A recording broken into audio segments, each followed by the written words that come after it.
Bonsoir. Voilà, tout est prêt pour rentrer dans le Shabbat. Alors, on va commencer par l'allumage des bougies.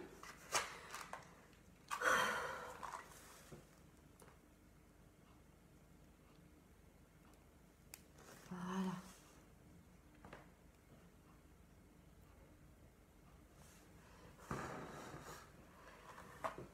On chante? On chante ensemble en hébreu? Baruch atah Adonai, Eloheinu melech haolam, asher kideshanu vemitzvotav vetzivanu, leadlik ner, leadlik ner, leadlik ner shel Shabbat. Amen. Seigneur, voilà, allumer les bougies, c'est encore une fois dire ou rappeler que dans le lieu saint brûlait perpétuellement le chandelier pour dire la présence de l'Esprit. Et vous voyez, ce soir, j'ai mis un talit. Ce talit, je l'ai acheté il y a très très longtemps, au bord du lac de Tibériade, quand j'étais jeune fille au père en Israël. Je le porte quasiment jamais. Mais j'avais à cœur de le mettre ce soir par rapport à ce que j'ai à cœur qu'on puisse vivre après sur la question de l'intercession et de prendre position devant l'Éternel en étant revêtu de sa sainteté. Voilà. Accueillir Shabbat, c'est accueillir la présence du bien-aimé. Et j'aimerais vraiment nous inviter à considérer Jésus comme le bien-aimé. Et en fait, quel que soit l'appel qu'on a dans la vie, qu'on ait un appel à évangéliser, qu'on ait un appel à prophétiser, qu'on ait un appel à intercéder, qu'on ait voilà, à servir, quelle que soit la manière de laquelle on soit appelé à servir Dieu, l'appel fondamental, les racines de ce qui va être visible, à savoir notre parole pour évangéliser, pour amener une parole du Seigneur dans la prophétie, pour intercéder. S'il n'y a pas de racine à cet arbre finalement, et si cette racine, ce n'est pas l'intimité, alors nos paroles ne sont que du vent. Elles n'ont pas de fondement. Elles ne sont pas enracinées dans l'amour pour le bien-aimé. Alors, si vous avez un appel, quel qu'il soit, et que vous vous sentez vide à l'intérieur, bienvenue dans le Shabbat. Bienvenue dans ce temps qu'on met à part pour être rempli par la présence du Seigneur. Au fond, c'est normal d'être vidé. C'est normal qu'on se vide. C'est comme si plein de choses prenaient nos forces. Et Shabbat est ce temps donné pour se remplir, se rebaigner, j'allais dire, dans la présence du Saint-Esprit. Rappelez-vous, on peut commencer Shabbat, on doit commencer Shabbat par ce qu'on a fait il y a 1 heure, en théorie, un mikvé. Se plonger 3 fois dans l'eau. Le mikvé amène au baptême et le mikvé rappelle le baptême. Au fond, le mikvé entoure le baptême. Et le baptême, c'est ce lieu où on se consacre à l'Éternel. Et je crois que régulièrement dans la vie, on a besoin d'y revenir, de se redire, Seigneur, je t'appartiens, remplis-moi, quel que soit le service auquel tu m'appelles. Et ça, c'est important, c'est qu'un service. En ce moment, je suis en train de retravailler le service des Lévites dans le livre des Nombres. Et au fond, ils sont décrits simplement comme des femmes de ménage. Voilà, j'avais envie de dire, ben, Seigneur, voilà, je suis une femme de ménage devant toi pour nettoyer ta maison. Et ta maison, c'est premièrement ma vie. Viens nettoyer, viens purifier. Seigneur, que ton Esprit Saint vienne purifier ma maison pour que je puisse te dire, Dodili, mon bien-aimé, que je t'appelle mon bien-aimé. Et que vraiment, aujourd'hui, en ce vendredi soir, en ce Yom Shishi, en ce jour où on ouvre Shabbat, que je puisse me rappeler de l'alliance que toi, tu as faite avec moi et que moi, je fais avec toi. Et dans cette alliance, eh bien, il y a le signe du pain et du vin. Voilà. Aujourd'hui, je nous invite à vivre Shabbat dans la couleur de l'alliance qui nous est donnée dans le pain et dans le vin. Et en Jésus Yeshua. Voilà, parce que c'est lui le pain et le vin. C'est lui le pain et le vin. Alors, on va prendre le pain et se rappeler de ce que Jésus a fait. Vous savez, quand il a pris le pain et qu'il l'a béni. Alors attendez, oui c'est ça. Donc il a pris le pain, je vais essayer de faire en sorte que vous le voyez, comme ça. Il a pris le pain et il l'a béni, mais il l'a aussi multiplié, rappelez-vous les pains et les poissons. Il a multiplié le pain. Voilà, qu'il multiplie dans vos vies sa présence, son amour, mais aussi les fruits que vous portez, que ce soit multiplié. Et puis, la nuit où il a été livré, il l'a rompu. Oui, nous sommes rompus, nous sommes brisés. Et ce n'est pas l'ennemi qui fait ça, c'est Dieu qui fait ça. Parce que, eh bien, quand il nous brise et qu'il nous rompt, on peut voir encore plus sa présence et sa lumière dans nos vies. Amen. Et puis, il y a un autre geste, c'est le sel. Jésus donne du goût et de la saveur à nos vies. Et le dernier geste autour de ce pain, c'est le partage. Alors moi, je le donne à ma fille qu'on ne voit pas sur l'écran parce qu'elle est petite et on ne veut pas trop l'exposer. Voilà. Seigneur, tu brises, tu es celui qui brise ma vie et tu es celui qui lui donne du goût et de la saveur. Seigneur, que ma vie, eh bien, elle soit une nourriture, à la fois pour toi qui réjouis et qu'elle réjouisse ton cœur de père, mais aussi pour ceux et celles qui m'entourent. Amen. Amen.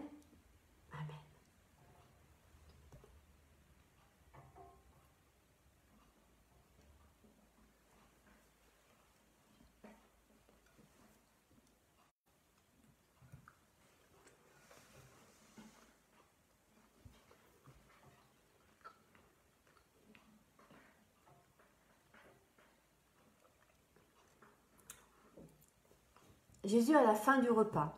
Ça veut dire que entre ce moment et le moment de la coupe, il y a tout un repas, il y a tout un temps de partage. À la fin du repas, il prendra la coupe. Et moi, dans ce temps-là, là maintenant, avant de prendre la coupe, j'avais à cœur de vous partager 2-3 choses. Vous savez, cet après-midi, j'ai parlé du texte de 2 Samuel 24. Quand l'Éternel se fâche contre son peuple, et qu'il met dans le cœur de David de le recenser, et que David fait ce recensement, alors que son général lui dit « ne le fais pas », c'est interdit dans la loi de savoir, de compter, vous voyez, de maîtriser, d'être à ce point dans le contrôle. Et David maintient son ordre. Et Joab, donc le général, va faire le recensement, puis David se repent. Mais le prophète vient et lui dit, voilà, tu as péché, et maintenant, tu as à choisir entre 3 conséquences. Vous savez, c'est les 7 ans de famine, 3 mois de guerre et 3 jours de peste. Et David va choisir les 3 jours de peste en disant, il vaut mieux tomber sous la main de l'Éternel. Voilà. Pourquoi est-ce que David est, entre guillemets, puni pour une faute qu'il n'a pas commise, puisque l'Éternel était en colère contre son peuple et il l'a mis au cœur de David de faire ça. Parce que David était roi et berger. Il était le berger de ce peuple et il aurait dû intercéder tout de suite pour son peuple. Dans le même ordre d'esprit que dans le livre de l'Exode. Dans Exode, c'est Exode combien? 21, 22, l'histoire du veau d'or. Vous savez, quand le peuple, après les 10 paroles, Moïse monte sur la montagne et il redescend. Alors attendez que je retrouve le passage et j'ai pas pris mes lunettes donc ça va être un peu difficile. Non, c'est plus loin que l'Exode 22. Tac, tac, tac, parce qu'il y a d'abord toutes les lois sur tout le projet du tabernacle. Voilà, 32, vous avez jeté un chiffre près. Et Dieu dit à Moïse, ton peuple a péché, voilà, je vais le détruire et je vais recommencer avec toi. Et Moïse, de suite, il dit non. Voilà, de suite, il dit non. Voilà ce qui était attendu de David. David, c'était, comment dire, je sais pas, le mot me manque. Comme lassé, éloigné, découragé. Vous voyez, quelque chose comme ça. Et elle a dit, écoute, allez, voilà. Et Dieu lui a rendu son cœur de berger pour son peuple. Voilà, Seigneur, que le Seigneur nous donne aujourd'hui, ce soir, 1, son intimité, d'être intime avec lui, 2, un cœur de berger. Pourquoi? Parce que c'est ça qui va faire de nous des intercesseurs efficaces. Et je crois qu'il est maintenant, dans le temps de cet été, il est temps de se lever encore plus qu'avant pour intercéder et pour que les croyants, parce que j'ai pas envie, ça ne concerne pas que les intercesseurs, mais que les intimes, ceux qui aiment le Seigneur, les amoureux, ceux qui sont consacrés, qui lui ont donné leur vie, se lèvent et se placent entre Dieu et le monde, j'allais dire, et le peuple, pour dire arrête, arrête de détruire le monde. Maintenant, dans le nom de Yeshua, éternel.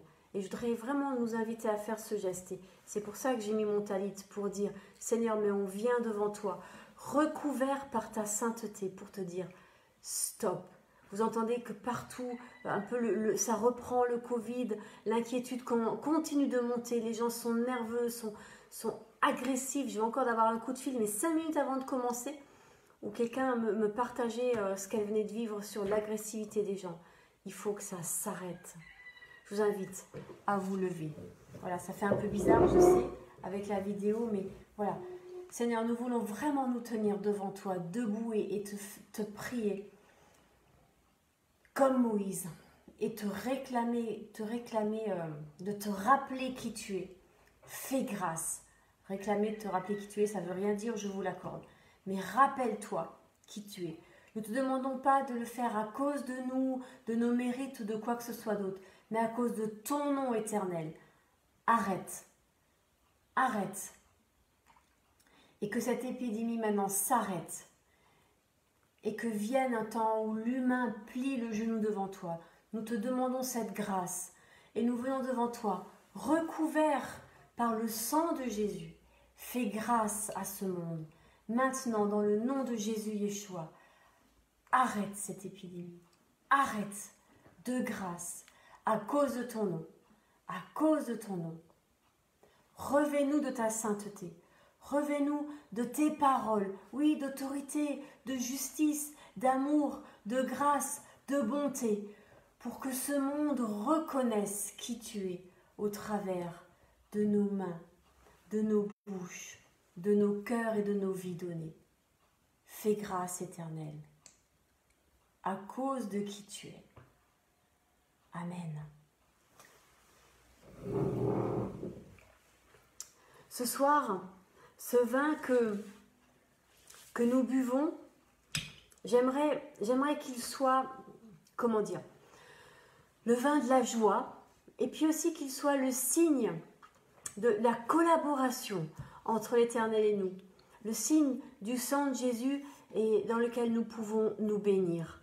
Et ce soir, j'avais à cœur qu'on termine par la bénédiction, et que ce vin soit le signe, le symbole de cette bénédiction.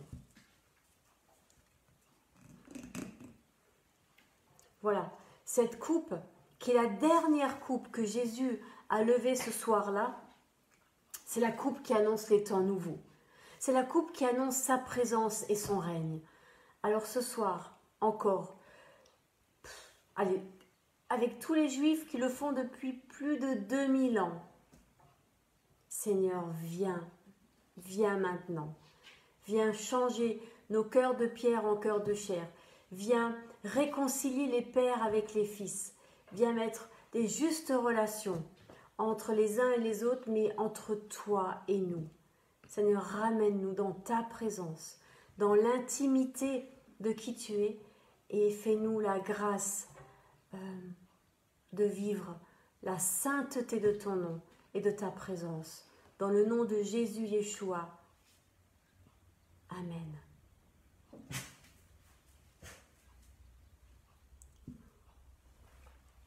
Je voudrais me lever pour vous bénir et pour que nous puissions recevoir cette bénédiction. Que l'Éternel, notre Dieu, vous bénisse, qu'il tourne sa face vers vous et qu'il vous fasse rayonner de joie. Que dans ce jour de Shabbat, oui, heure après heure, eh bien, vous puissiez plonger vos regards dans ses regards, vos pas dans ses pas, et que vous puissiez vous blottir dans ses bras de Père. Et qu'en Jésus Yeshua, vous puissiez toucher la robe, le manteau de gloire de l'Éternel notre Dieu, et recevoir une parole de lui, et cette couronne sur vos têtes où il y a écrit sainteté à l'Éternel. Saint, Saint, Saint est l'Éternel des armées. Que toute la terre glorifie son nom. Dans le nom de Yeshua, Shabbat Shalom. Soyez bénis, soyez dans la paix. Amen.